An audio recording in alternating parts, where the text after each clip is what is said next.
باورت میشه حزب نازی توی ایران هم بوده؟ با لباسهای نازیتور و سلام هیتلری.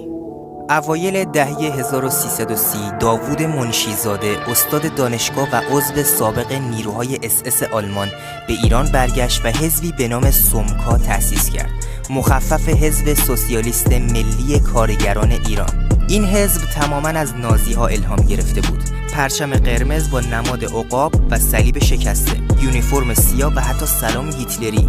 منشیزاده خودش تلاش میکرد ظاهر شبیه هیتلر باشه، از سیبیل باریک گرفته تا حالت رهبری کاریزماتیک.